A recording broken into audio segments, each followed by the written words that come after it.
Olá, bom dia a todos. Diretamente do conglomerado da Pop Concursos, vamos dar uma olhadinha lá em fração geratriz da dízima. Tem um monte de gente pedindo para demonstrar como chegar a essa tal fração geratriz da dízima, né? Ao ponto aí, a gente criar aí uma pequena partezinha aí da nossa aula para demonstrar apenas isso. Bom, nós temos dois tipos de dízimas, são as dízimas não periódicas e as dízimas periódicas, correto? Dízima não periódica é aquela que em sua parte decimal não contém um período. Simples, né? E a dízima periódica é aquela que em sua parte decimal contém um período. Dessa dízima periódica nós vamos ter dois tipos, a dízima periódica simples e a composta. Já já a gente fala disso. A fração geratriz é justamente aquela fração que, após o numerador ser dividido pelo denominador, vai resultar naquela determinada dízima. Se a dízima for uma dízima não periódica, esquece, né? Porque a dízima não periódica é o quê? Um número irracional, não é isso? Ela é um número irracional, né? Raiz de 2, π, se é que π é uma dízima não periódica, mas isso é discussão de cachorro grande, né? A dízima, para ter uma fração geratriz dessa dízima, tem que ser uma fração, então tem que ser um número racional. Como a dízima não periódica é irracional, é óbvio que ela não vai ter a sua fração geratriz. Então, apenas as dízimas do tipo periódicas, que são o quê? Números racionais, porque tem frações geratrizes dessa determinada dízima, são as dízimas que nós podemos calcular qual é a sua fração geratriz. Então vamos lá, o primeiro tipo aqui, que é a dízima periódica simples. O que é uma dízima periódica simples? É aquela que logo após a vírgula, ela já apresenta o período. Então, logo após a vírgula, ela já apresenta o período. Então vamos dar um exemplo aqui, ó. 0,232323 pontinhos. Isso é uma dízima. Porque parte decimal infinita, tá lá, né? Pontinhos. E apresenta um período. Reparem aí que eu tenho um período 23. Portanto, ela é uma dízima periódica. E como esse período 23, ele se inicia imediatamente após a vírgula, ela é uma dízima periódica simples. Como calcular, então, a fração geratriz desse tipo de dízima periódica, que é a dízima periódica simples? Repetimos o período, vou colocar aqui embaixo, tá? Então, vou pôr exemplos aqui, ó. Simples. Repetimos o período 23 como numerador e colocamos como denominador uma quantidade de noves tão grande quanto a quantidade de algarismos do período.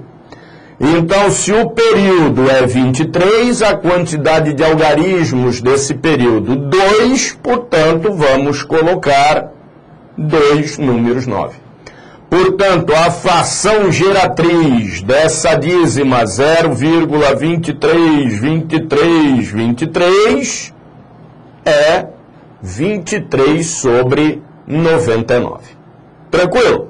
Então, essa fração geradora, né, geratriz da dízima periódica simples, extremamente simples de se calcular. Agora, a composta, né? O que significa uma dízima periódica composta? É aquela que não tem imediatamente após a vírgula o período. É aquela que apresenta um anteperíodo, ou seja, uma quantidade de algarismos que não se repetem periodicamente antes da dízima apresentar o período. Então, Então, por exemplo, se eu tenho lá 0,235 e depois 464646 e pontinhos, significa que ela é uma dízima periódica porque ela está demonstrando um período aqui, ó, que é o período 46. Tranquilo?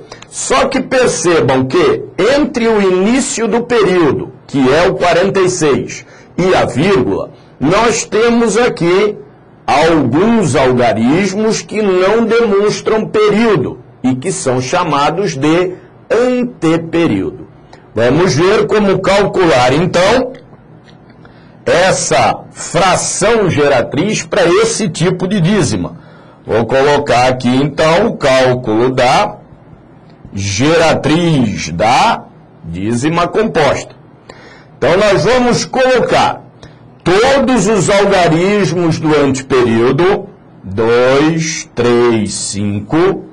Depois, os algarismos do período, sem repetição, é claro, 46. E depois desse valor, nós subtraímos o anteperíodo. Então, menos 2, 3, 5. Então, repetindo, colocamos o anteperíodo mais o período, sem repetição do período, e subtraímos o anteperíodo. Então, 23.546 menos 235, que é o anteperíodo. Aqui vamos ter 1, 3, 3, 2. Portanto, 23.311. Esse será, então, o numerador da fração geratriz dessa dízima periódica composta. E o denominador dessa fração geratriz? Colocamos a quantidade de 9 tão grande quanto a quantidade de algarismos que existe no período, 2, seguidos, né, de tantos zeros quantos forem os algarismos do anteperíodo. Anteperíodo tem 3 algarismos, vou colocar aqui, então, 3 zeros. E o resultado disto aqui, claro que é essa dízima periódica lá em cima. Tranquilão? Então tá aí, método bastante simples de se calcular a fração geratriz da dízima, desde que ela seja uma dízima periódica ou simples ou composta.